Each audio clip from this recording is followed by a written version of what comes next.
નમસ્કાર મિત્રો, ઘણા બધા વિદ્યાર્થીઓનું સપનું હોય છે પોલીસમાં જોડાઈને દેશ અને સમાજની સેવા કરવાનો. પણ પોલીસ કોન્સ્ટેબલ બન્યા પછી પગાર કેટલો મળે, કઈ સુવિધાઓ મળે અને શું આ કરિયર આર્થિક રીતે સુરક્ષિત છે? તો આજના વિડીયોમાં આપણે આ વિશે સંપૂર્ણ વિગત વાત કરીશું. પગારનું માળખું. સૌથી પહેલાં વાત કરીએ પગારની. ગુજરાત પોલીસમાં કોન્સ્ટેબલ તરીકે જોડાયા પછી તમને મળે છે એક આકર્ષક સ્ટાર્ટિંગ સેલરી. શરૂઆતમાં 5 વર્ષ ફિક્સ પગાર પર કામ કરવાનું હોય છે, જેમાં સરકાર દ્વારા નક્કી કરેલ માસિક વેતન મળે છે. પગાર વધારો.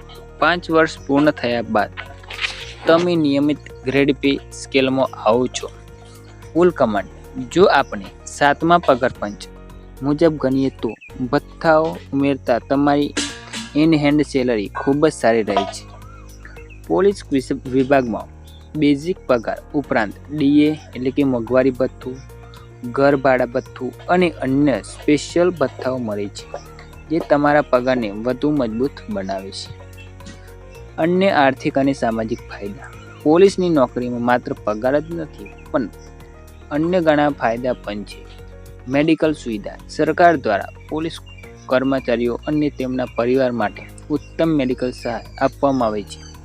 રજાઓ અને ભથ્થા. તહેવારો કે ખાસ ફરજ દરમિયાન મળતા વધારાના ભથ્થા અને રજાઓનો લાભ પણ મળે છે. ભવિષ્યની સુરક્ષા. પીએફ, ગ્રેજ્યુટી અને નિવૃત્તિ બાદ પેન્શન જેવી સુરક્ષા તમને લાંબા ગાળે આર્થિક રીતે મજબૂત બનાવે છે.